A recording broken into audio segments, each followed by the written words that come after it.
Imagine working 32 years for a company, giving them your best, your health, your loyalty, only to wake up one morning and realize your entire pension is gone. Not stolen by a hacker, not lost in a crash, but taken by the very man you trusted most, your boss.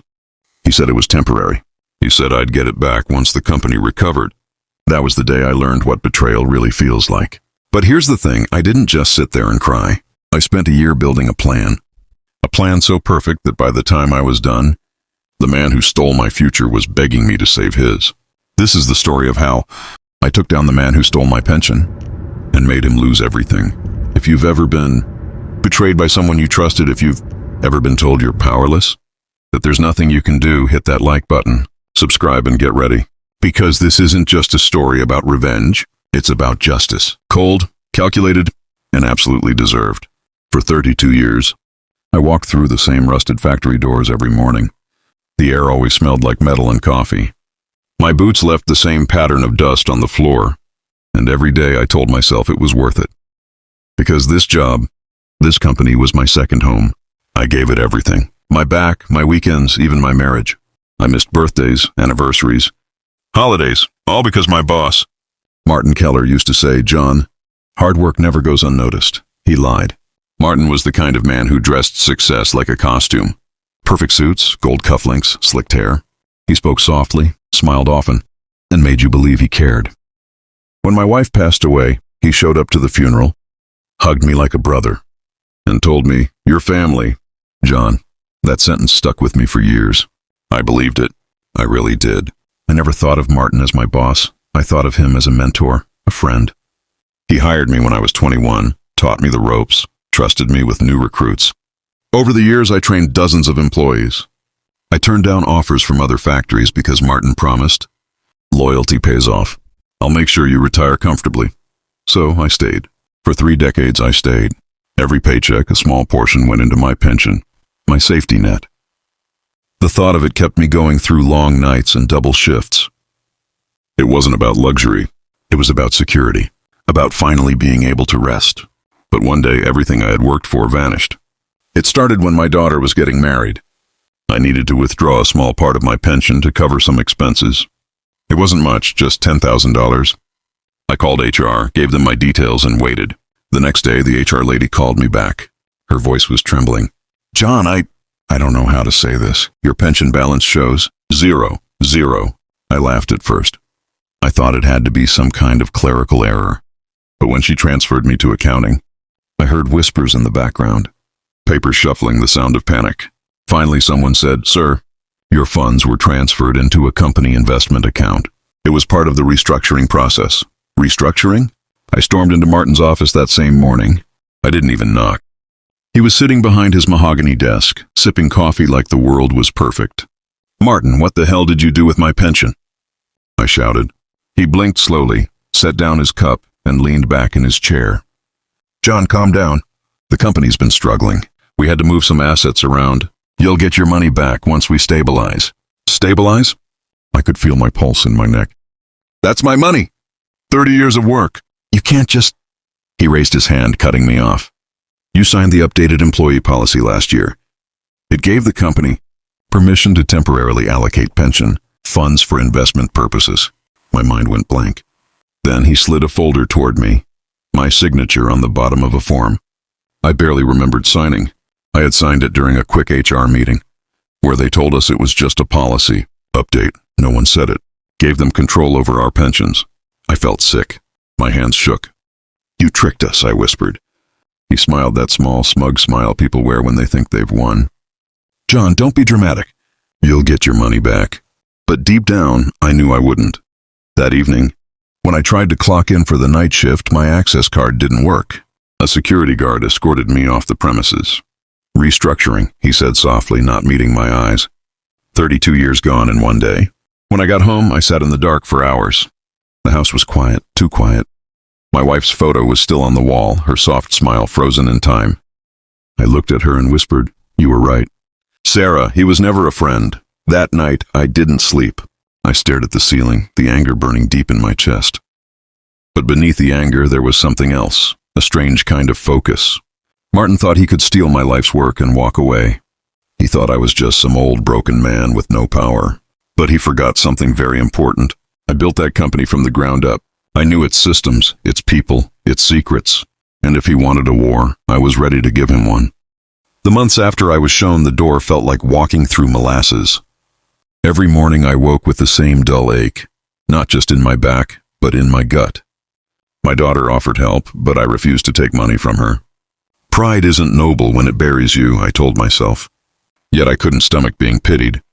I spent my days drifting between job sites and library computers, pretending I was only there to read, but really hunting for a way to make things right.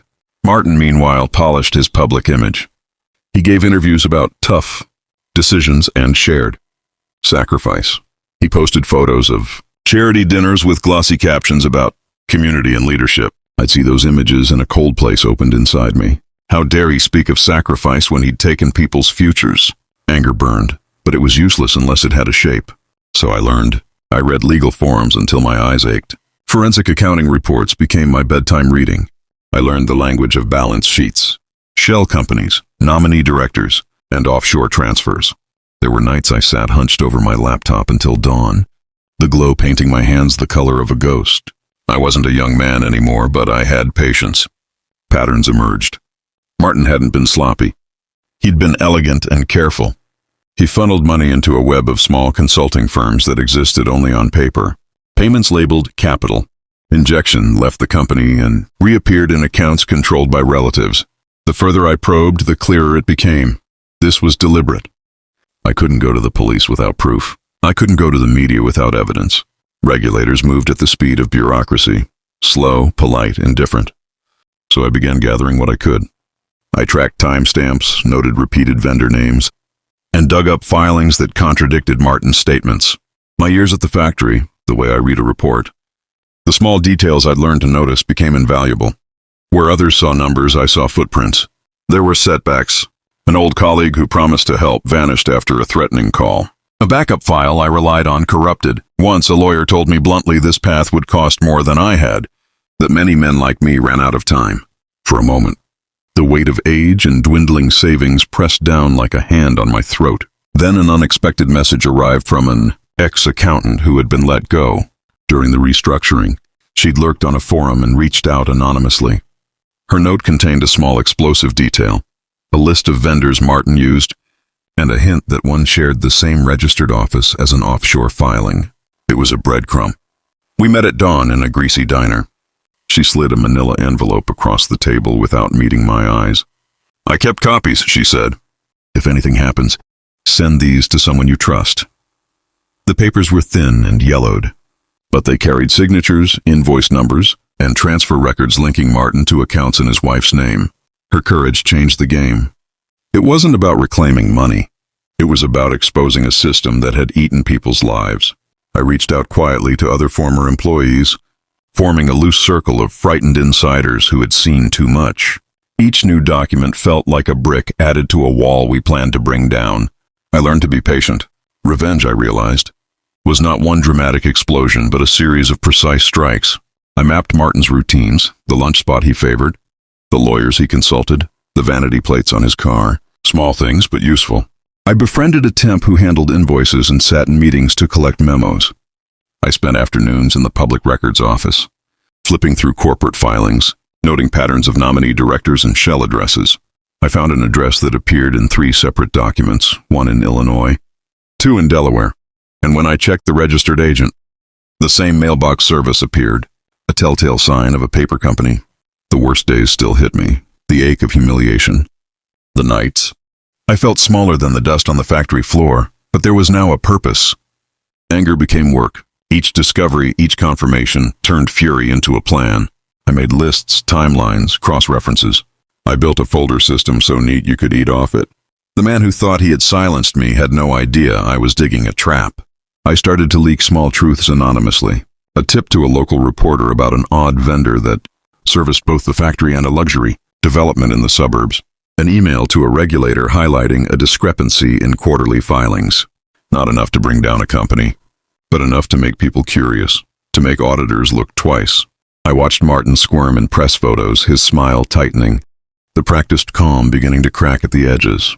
At times I felt guilty for dragging others into this, for waking fears in people who had tried to move on. The ex-accountant wept once over coffee, scared of what exposing the truth might bring. I told her what I told myself every day. We're not doing this for revenge alone. We're doing it because letting this stand is worse. If we don't act, the next generation will be fooled the same way. Months of careful work passed. Small audits were opened. An internal review flagged questionable transfers. People who had previously shrugged began to answer my calls. The dominoes were aligning, but I stayed patient. The art of taking down a man like Martin was not speed. It was inevitability. When the first official inquiry landed on his desk, I allowed myself a slow, private smile. Quiet, satisfied, and far from finished. Still, I wanted more than whispers in a regulator's inbox. I needed sunlight. The truth travels faster when someone with a voice tells it.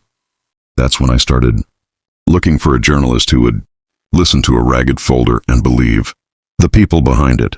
I didn't want a headline that burned out after a day. I wanted a story that stuck, that forced questions, that made investors look twice and board members sweat. Had gone. Finding him felt like luck. Mark Hughes was not the big-name kind of reporter.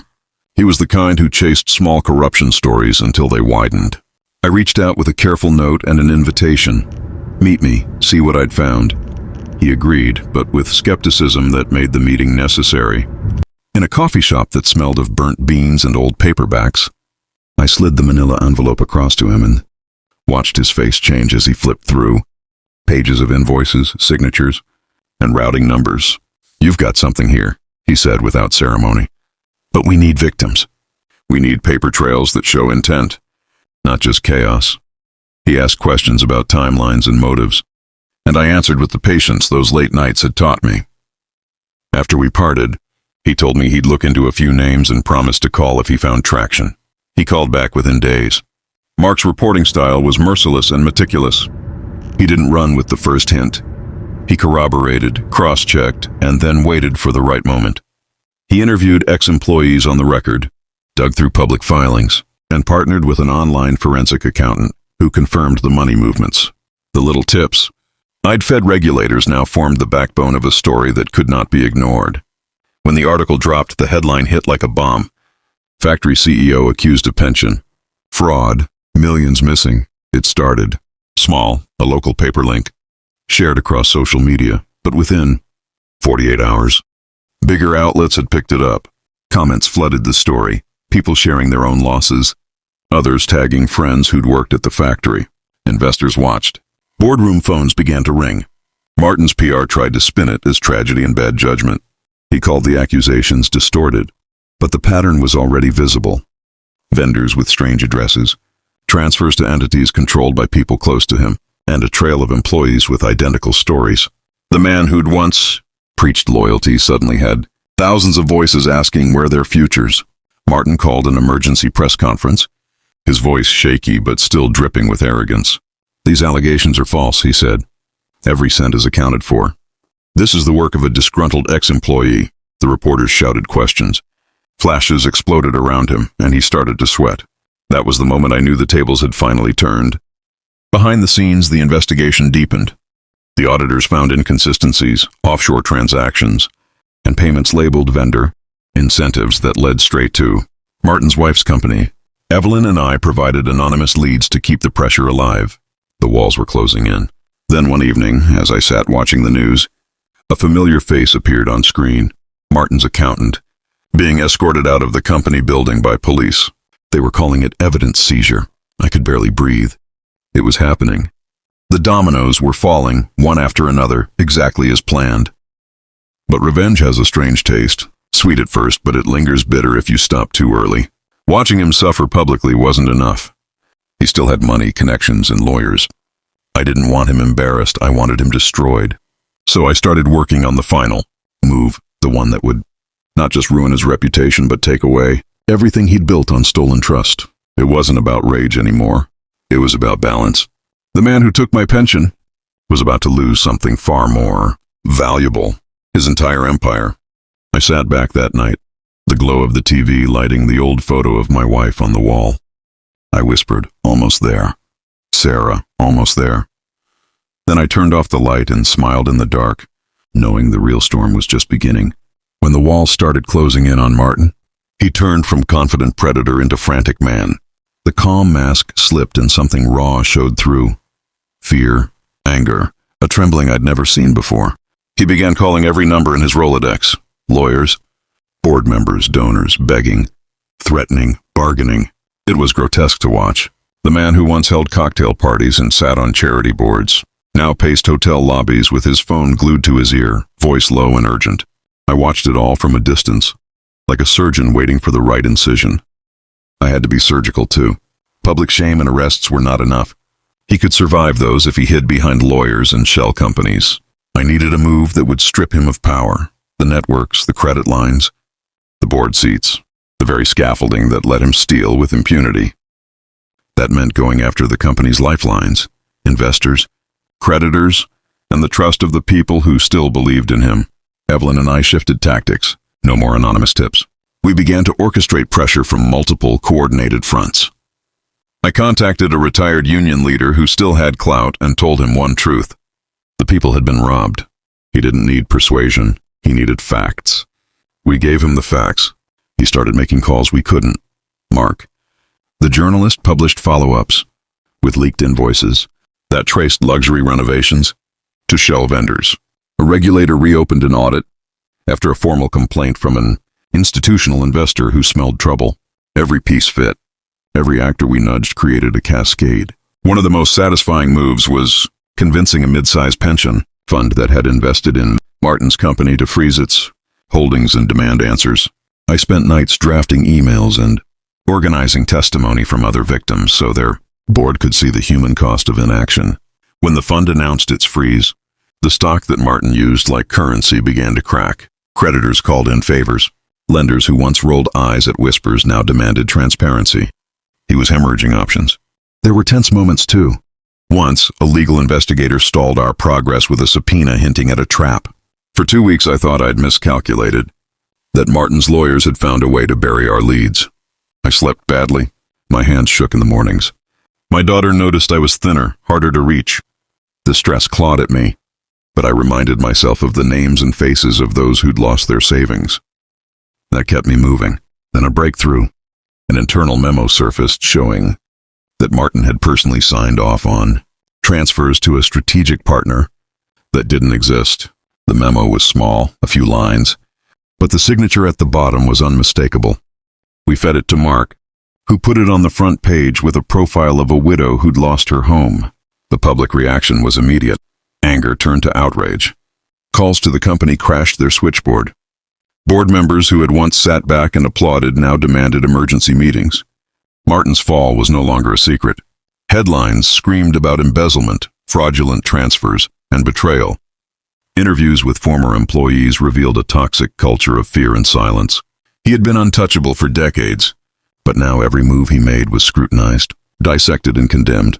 The man who once walked into boardrooms like a god now walked into courtrooms like a criminal. But the story wasn't over yet. Revenge is rarely instantaneous. It takes patience, precision, and timing. While the world watched him crumble, I shifted my focus to securing justice for those who had lost everything. Former employees, pensioners, small investors, they had been collateral damage in Martin's greed. I compiled lists, organized support groups, and connected them with legal aid. The pressure wasn't just personal anymore. It had become collective. People who had felt powerless now had a voice, and that voice amplified every misstep Martin made. I remember one night staring at the city skyline, thinking about how strange it was to watch a life dismantled in real time. I didn't celebrate. I analyzed every legal loophole he tried to exploit, every lie he attempted to spin. It all became part of the record. And slowly, inevitably, the evidence stacked up like bricks in a wall. A wall that would confine him, limit him, and prevent him from ever walking the same path of deception again. Court sessions were brutal. Martin's lawyers tried every tactic: delays, intimidation, technicalities. But the combination of audit trails, witness testimonies, and media pressure made it impossible to escape. I attended hearings quietly, blending into the crowd, watching the confidence drain from his face. The smug arrogance that had once unnerved me now seemed fragile, human, and entirely breakable. One pivotal day, the judge read aloud the findings. The defendant's actions constitute deliberate misappropriation of funds, breach of fiduciary duties, and fraudulent reporting. The court finds in favor of the plaintiffs on all counts. Gasps and murmurs filled the courtroom. Martin's face turned pale. His lawyers looked stunned. The penalty was severe: restitution to all victims, personal fines, and a prohibition from holding executive positions in any public company. Walking out of that courtroom, I felt a strange mix of relief and exhaustion.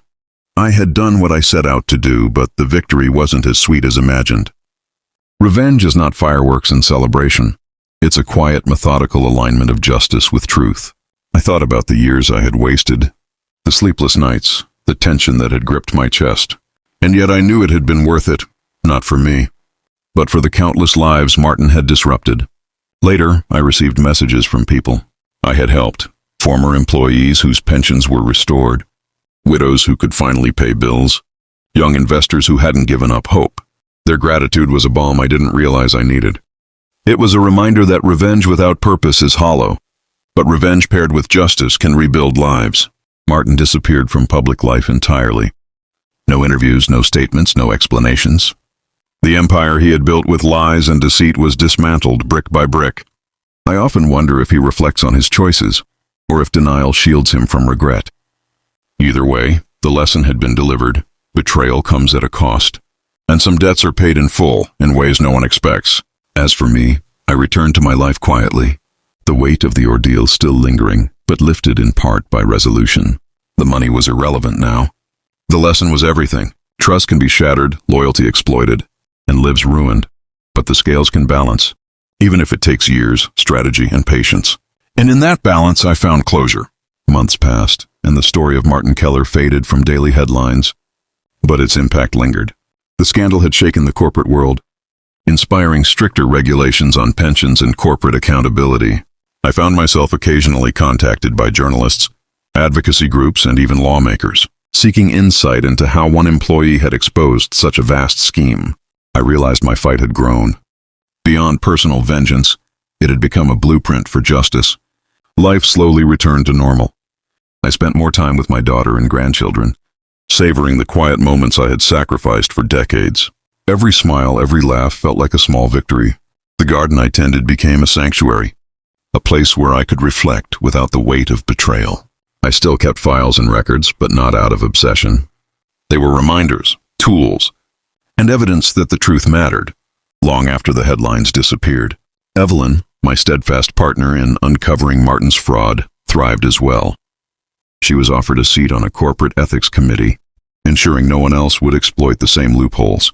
Her courage had been instrumental, and seeing her succeed brought a different kind of satisfaction, one that had nothing to do with revenge and everything to do with justice served. Mark Hughes' documentary went viral, reaching millions.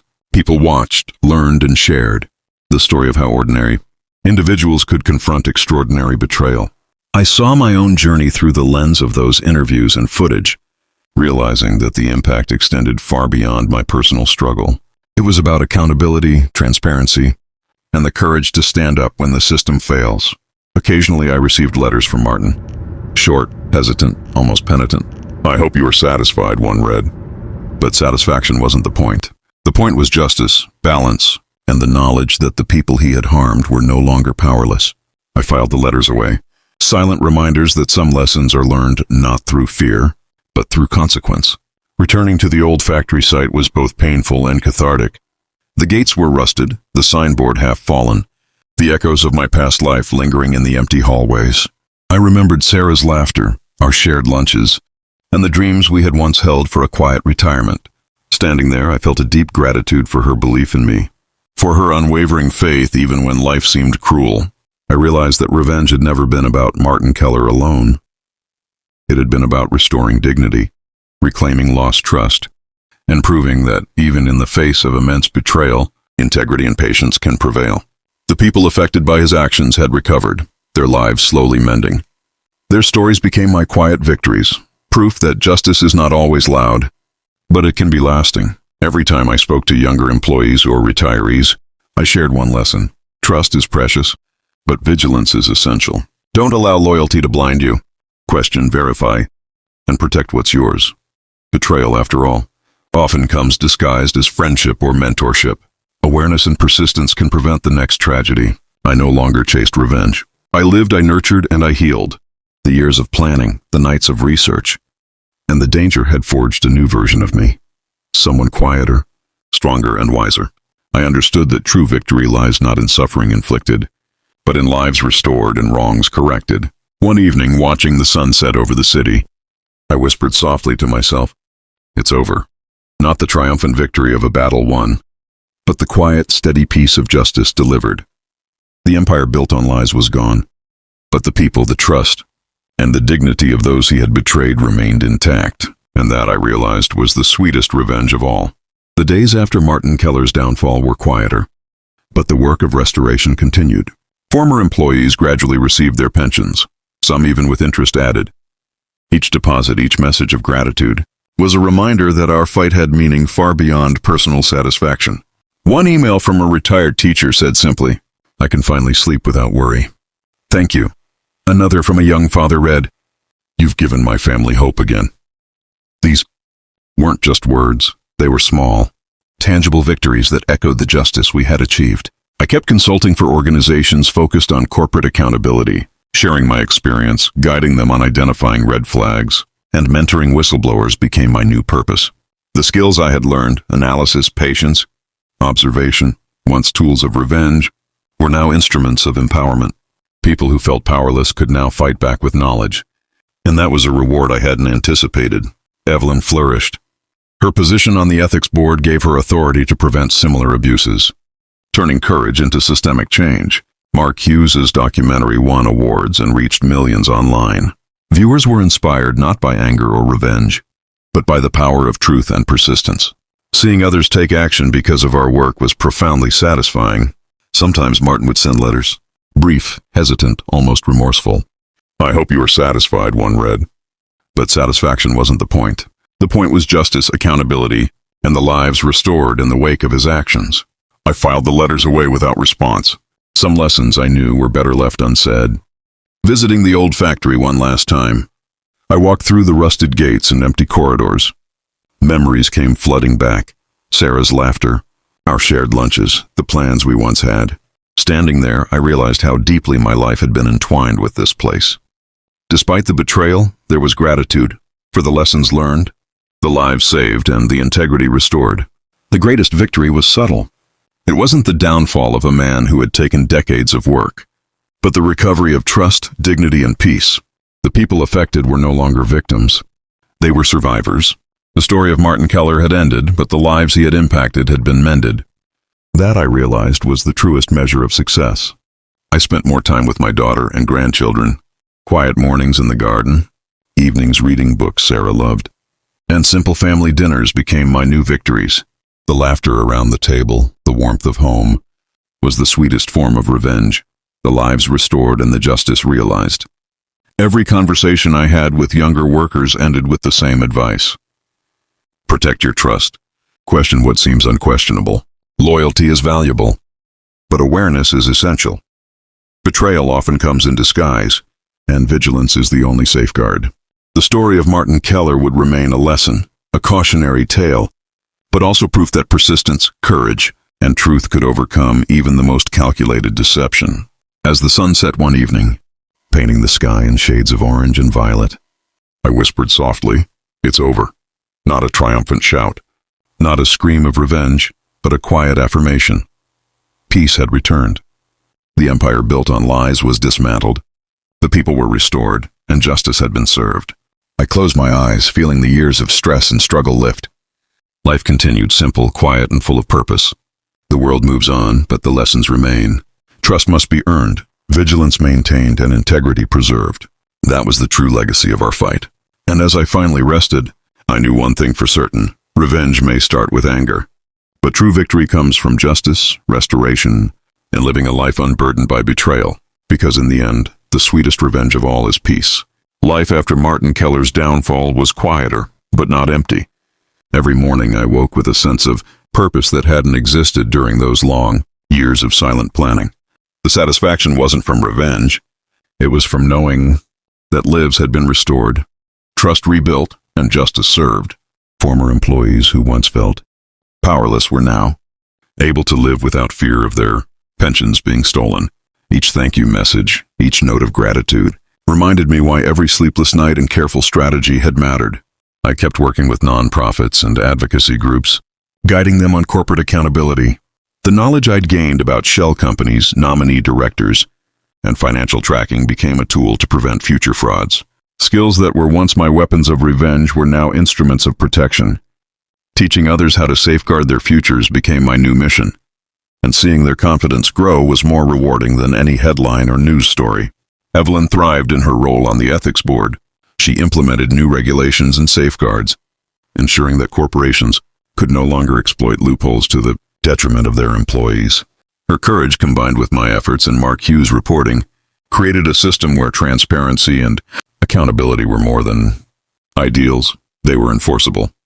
Mark Hughes' documentary reached millions, inspiring people to question authority, to investigate wrongdoing, and to speak up when justice was threatened.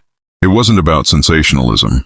It was about empowering people with the knowledge that persistence and truth could dismantle corruption. I occasionally received letters from Martin, brief, almost hesitant admissions of defeat. "I hope you're satisfied," one read. But satisfaction was not the point. The point was justice, restitution, and the restoration of dignity for those who had been wronged. I filed the letters without response. Some lessons are better left unspoken. Visiting the old factory one last time, I walked through the rusted gates and empty corridors. Memories surfaced, lunch breaks with Sarah, shared hopes, quiet victories, and despite the betrayal, I felt gratitude. Gratitude for the lessons, for the lives saved, and for the integrity that had ultimately triumphed over deceit. The greatest victory was not the downfall of a man, but the recovery of trust, dignity, and peace. The people affected were no longer victims. They were survivors. That, more than any legal judgment or news headline, was the true measure of success. I spent more time with my daughter and grandchildren, quiet mornings in the garden, evenings reading books Sarah loved, and simple family dinners became the truest victories.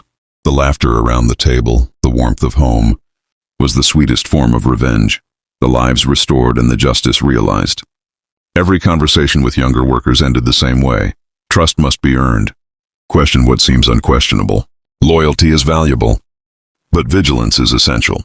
Betrayal often arrives disguised as friendship, and awareness is the only safeguard. The story of Martin Keller became a lesson, a cautionary tale, and proof that persistence, courage, and truth could overcome even the most calculated deception.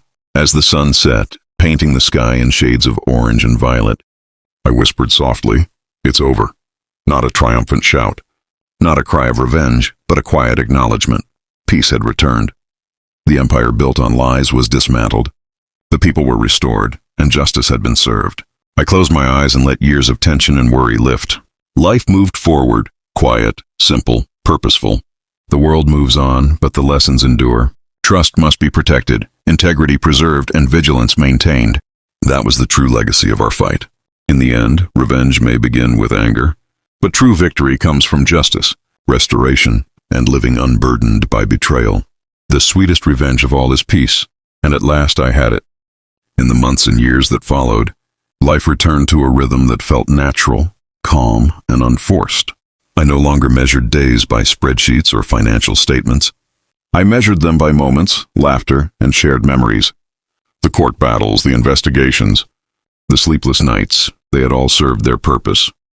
What remained was the quiet satisfaction of knowing that wrongs had been righted and that the lives of ordinary people who had once been powerless were restored. I continued my work with nonprofits and advocacy groups, sharing my knowledge and experience. Every workshop, every seminar, every piece of guidance I offered became a shield for others. It was no longer about my revenge or my story. It was about preventing others from being victimized, seeing young employees take responsibility, asking questions, and auditing their companies gave me a profound sense of fulfillment. I had turned pain into purpose, anger into action, and betrayal into wisdom. Evelyn's role on the ethics board grew more influential by the day. She was no longer just a whistleblower. She was a guardian of integrity. Mark Hughes' documentary continued to inspire countless viewers, teaching them that courage and persistence could hold the powerful accountable. Together, our work had created a ripple effect, proving that truth, patience, and meticulous effort could bring justice where it was long overdue. Revenge of all. Even Martin Keller faded into obscurity. His letters stopped, his calls never came, and the remnants of his empire were either liquidated or absorbed by accountable organizations. The people he had wronged received restitution, slowly rebuilding the lives that had been disrupted for decades. Seeing their joy and renewed hope was more gratifying than any headline or courtroom victory could ever be. I found personal peace in small, daily routines, gardening, reading books Sarah had loved, and spending time with my daughter and grandchildren. Each laugh, each quiet conversation, each shared meal became a reminder that life was bigger than betrayal, bigger than revenge. The lessons of loyalty, justice, and integrity became part of my legacy. I realized that the most lasting revenge is not destruction, but restoration. I often shared my story with younger workers and colleagues, emphasizing vigilance and accountability. Trust is precious, but it must be paired with awareness, I would say. Loyalty should never blind you to deception. Always question, always verify, and always protect your future. These words were not just advice. They were the culmination of a lifetime of experience, struggle, and reflection. And sometimes, when the world was quiet, I would sit by Sarah's photo and reflect on the journey. From heartbreak and betrayal to justice and restoration, life had taught me resilience, patience, and the power of truth. I had lost 32 years of labor, but I had gained clarity, purpose, and a deeper understanding of what it meant to stand up for what is right. The final message of this journey is simple yet profound. Revenge may start with anger, but it should end with justice. Restoration, accountability, and peace are the true rewards, and in that truth lies freedom. I had walked through betrayal, hardship, and danger, but I emerged stronger, wiser, and at peace. As I watched the sunset, the sky painted in orange and violet, I whispered to myself, "It's over," not with triumph or pride, but with calm certainty that justice had been served, the people were restored, and life at last could move forward. The real victory was not mine alone. It was the victory of truth, integrity, and those whose lives had been touched by the courage to stand up and act. In the end, that was the sweetest. Looking back, I realized that the journey had never truly been about Martin Keller alone. He was a symbol, a reminder of how power and trust could be abused. My story, however, became about resilience, accountability, and the impact one determined person can have when armed with patience, knowledge, and courage. Every small action, every piece of evidence collected, every connection made, had contributed to a larger truth. Systems could be held accountable, and people could reclaim what was rightfully theirs. I began mentoring younger employees, teaching them to spot red flags and protect themselves from corporate deceit. I shared lessons from my own life about loyalty, vigilance, and the importance of asking questions. Trust is essential, I would say, but blind trust is dangerous. Never stop learning, observing, and verifying. These lessons resonated, not just because they were cautionary, but because they were rooted in real, hard-earned experience. Evelyn continued to excel, guiding reforms and shaping policies to protect employees from similar betrayals. Mark Hughes' documentary had reached thousands, inspiring others to investigate wrongdoing and speak truth to power. Together, our collective work ensured that Martin's actions would serve as a lasting lesson, not just for him, but for every company, executive, and employee who might think deception goes unnoticed. Personally, life grew quieter, gentler. I spent my mornings tending to my small garden, my afternoons reading books Sarah had loved, and my evenings sharing stories with my daughter and grandchildren. Each moment of laughter, each peaceful night, reminded me that the greatest victories are often quiet and unseen. Revenge, I realized, was not in watching someone suffer. It was in restoring balance, reclaiming dignity, and living with integrity. The community of former employees I helped rebuild stayed in touch, sharing updates about their lives, careers, and families. They no longer felt powerless. They had been witnesses to justice, and that knowledge empowered them. I took pride in their resilience and knew that our efforts had created something enduring, not just restitution but hope. Martin Keller became a distant memory, his arrogance replaced by regret, his empire dissolved, his influence gone. But the lives he had affected were restored, stronger and wiser. That, more than any court ruling, any headline, or any financial gain, was the real triumph. It was proof that truth, patience, and persistence could overcome even the most entrenched deceit. Every evening, When the sun set and painted the sky with shades of orange and violet, I felt a calm satisfaction. The weight of betrayal, the years of loss, and the sleepless nights had been transformed into lessons, victories, and quiet peace. Sarah's photo on the mantel remained a gentle reminder of why I fought, not for revenge alone, but for justice, integrity, and love. And in the end, the final truth became clear. Revenge may ignite the fire, but justice, restoration, and peace are what truly endure. I had walked through betrayal, danger, and uncertainty. Yet I emerged stronger, wiser, and at peace. The people I helped, the system we held accountable, and the lessons passed down. All of it was the real reward. As I sat quietly one evening, sipping tea and listening to the garden's soft sounds, I whispered to myself, "It's truly over."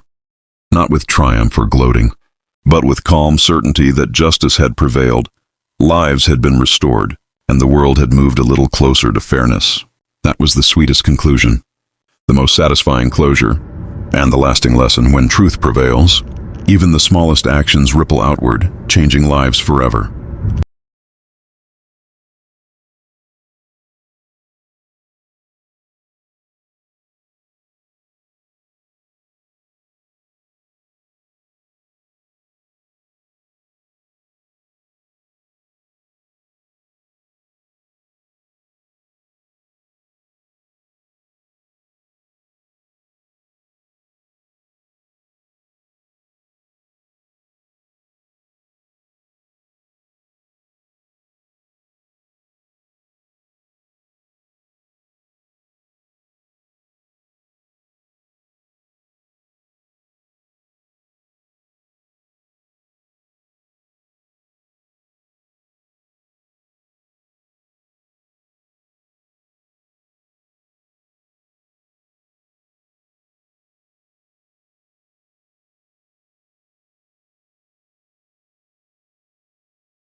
The former employees, now reunited through shared experience, created a small network to support one another. Stories of restored pensions, renewed trust, and reclaimed dignity filled the air. I witnessed people grow stronger, more confident, and empowered. Their recovery became a living testament that justice, when pursued patiently and intelligently, is possible. Looking back, I realized the greatest victory was not Martin's downfall. It was the restoration of lives, the rebuilding of trust, and the lessons that would outlive us all. Revenge, in its purest sense, had been irrelevant. What mattered was accountability, resilience, and the courage to act when faced with injustice.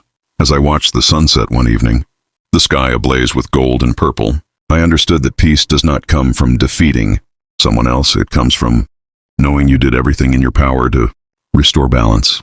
My story had been one of betrayal, calculation, and resolution, but above all, it was a story about justice, hope, and integrity. To those listening, the message is simple: trust, but verify. Stand up for what is right, even when the world seems indifferent. Justice may be slow, but persistence and courage make it inevitable. Protect your rights, speak out when necessary, and never underestimate the power of one determined person to change the course of many lives. And finally, remember this: life is too precious to waste on bitterness. Use your strength wisely, act with purpose, and let truth guide your actions. Because in the end, it is not the vengeance that matters. It is the balance restored, the lives healed, and the justice that stands as proof that right, when pursued with patience and integrity, always finds its way.